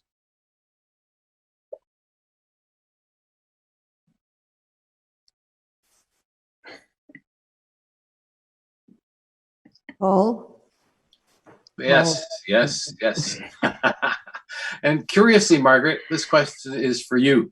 What's your favorite story about birding with Graham? And is there a bird that is still on your list? I don't know what that means, but you do. Yeah, well, I don't have a list as such. And we didn't keep life lists. We kept lists of the different places that we visited and birded in, but we didn't keep an overall list. So my birding stories about Graham are usually about things that went pear-shaped. So probably one of the favorite ones is we were going off to see the scarlet ibis. Okay, and to do that, you get, and this was years ago, so they have better boats now, I'm going to say, but at that time they had these kind of old wooden boats, and we got into one of these old wooden boats, and you have to go down a river till you come to quite an open area, and then you're going to see the scarlet ibis land at sunset. It's a spectacular sight. It's in Trinidad. We got into the boat, and the boat sprang a leak. And the guy driving the boat was not going to turn back because then he would lose his fee. So the boat was, its water was coming into the boat. We were bailing it out with soft drink cans.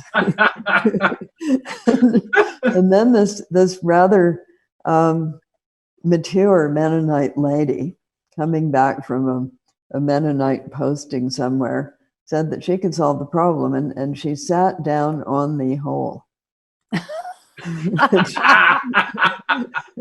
It stopped the water coming in, and she sat there all the way down the river and into the open space, and through the landing of the scarlet ibis, she did this rather heroic thing.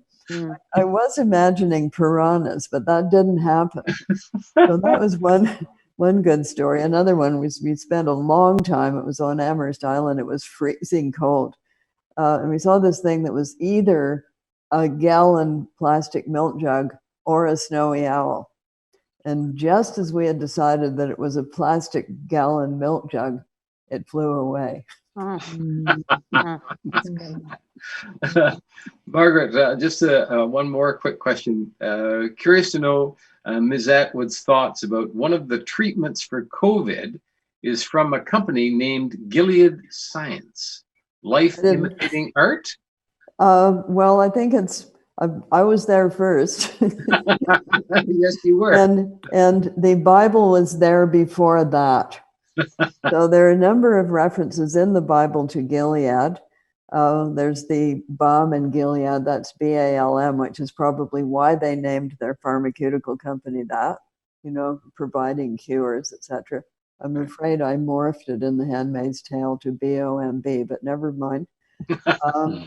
So I chose it because it was the point on the land at which Laban and Jacob made their deal. They made a deal about who was going to get what and who was going to stay where. So it's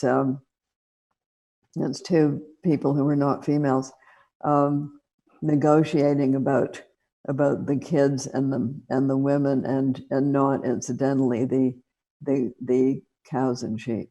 All right. Trevor, somebody wants to know about the birds on the poster behind you over your shoulder. What are those birds? That is a painting I did of about 20 some warblers. I did this about 30 years ago when I was really just trying to learn the wood warblers and kind of field guide style. And the ones you can see on the bottom are the second row from the bottom is the Operornis species of warblers like the Connecticut, McGilvery, and morning warbler. Most of the birds on the poster you can see in Pelee Island in a good spring. Right. Yeah. So I didn't know before, Trevor, that you were a painter. Is this your first and only painting? Well, no, most of my books have got some of my line drawings in them. Oh, okay. I've been an artist probably before I was a writer. Yeah. That's wonderful.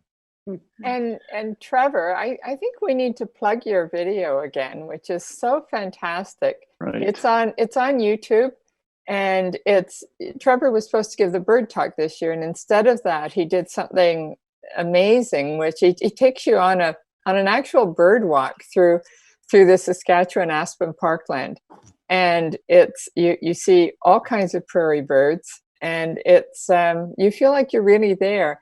And really, the weather is worse than here, so it's great. That's right. Yeah, I shot it. There's a link on the PIBO page, right under the poster. Yeah. Sorry. Thanks, Marilyn. Yeah, it was mid-April and a darn cold morning, but I felt like I had to get the video done, and luckily I had help from my 21-year-old daughter who knows how to put videos together. Yes. Yeah, thank God for kids, eh? No kidding. Lorna, first to you, then Trevor to you, then Margaret to you. Do you see anything positive for writers and writing coming out of this pandemic experience? Lorna? Oh, God. These are tough questions for me. I don't know how to answer. Well, almost every writer I know says that they're used to solitude, so that life isn't that different. But since my husband's death, I've been trying to get through loneliness by seeing people, like setting up my calendar so that I'm out for lunch and out for dinner 2 or 3 times a week so I don't sink into total despair. So it hasn't helped my writing because I do need social connection, and I'm trying to get it in different ways. And I find I'm easily distracted. This just may be me and my lack of discipline, but I find it difficult to find inspiration. I'm battling just being lonely and figuring ways to fight that rather than to find words. But what I'm loving is the lack of pollution in the air, the idea that whales in the ocean, and I'm very close to the ocean, are able to speak to one another because their songs aren't being drowned out by tankers and whale watching boats. I'm able to walk by an eagle's nest down my road, and it's great to see all the neighbors out who normally wouldn't be looking at eagle's nests now standing around because they have nowhere else to go, and they're suddenly interested in their neighborhood and interested in finding the beautiful natural world that is part of, even in the suburbs. So I'm not in a suburb, but the natural world that is around us. So I'm hoping that those are the positive things that are coming out of this. Trevor? Well, I'm not sure about for writers, but I think for the whole world, for all of us, this is kind of a liminal space we're being tossed into, a threshold. And it's going to be an interesting process to see whether we come out transformed or whether we just double down on the civilization that we'd already been developing. But when I talk to other writers, it's a mix, right? I've got some writer friends are saying, yeah, I'm producing great things and finding it really good. But those tend to be the introvert writers. And a lot of writers are, but I've had other people tell me that they just can't focus, that they have trouble concentrating enough to just stick to the desk and get the work done. Personally, I like it. I mean, I've managed to finish a rewrite of the novel I'm trying to work on, so I've done okay so far. But I'm fortunate. I've got a wife and a couple of children to live with, a little bit of social contact there, and I'm living in a province where the virus so far, fingers crossed, is not that bad. Margaret? So what was the question? The question is, do you see anything positive for writers and writing coming out of this pandemic experience? Well, don't know. First of all, we're not going back to where we were because time doesn't go backwards. So we will come out at a different place. There's a lot of talk amongst environmentalists and conservationists about how this may reset everything. We have to deal with the climate crisis anyway. So this may be the moment when people really give that some serious thought. But as for writing, unfortunately, I've been spending an awful lot of time on these online activities because everybody's going help, help, help, help, help, help, help. And it's exhausting. I have to say, Marilyn has been amazing. I mean, she's been very helpful and organizing, but she's also just, Marilyn, haven't you just been wiped out by this? And she cooked all this food. I gained 10 pounds, but you can use it. I only got as far as the mushrooms. So they're great, and I will do some of the others, but that's as far as I got. So I've been, I haven't been doing much writing. I've been writing articles, and I've been doing online stuff, but let it settle down. Let it settle. I think for young people, it's probably going to be very, very pivotal in their lives. Young writers, this is going to be, it's going to be a landmark in their timeline. As, for instance, the assassination of Kennedy. We all remember where we were for that. Not you guys, because you're all too young, but I remember the end of World War II. Anybody remember that? No, you're too young. But this is going to be one of those things. What were you doing when? And a lot of writing will come out of it. Not from me. It's going to be younger people who do that. Well, Margaret, thank you very much. Trevor and Lorna, thank you very much. And a big thanks to Marilyn Simons, who really pulled this whole program together. So thank you very much. And thank you for everybody who's been watching. Go to the auction, go to our two organizations and make donations if you're able to. And Kim and Suzanne, who do this work all year round. You know, it's just amazing what they do. Yeah. So thanks one and all, and stay safe. Yeah, thank you. Good.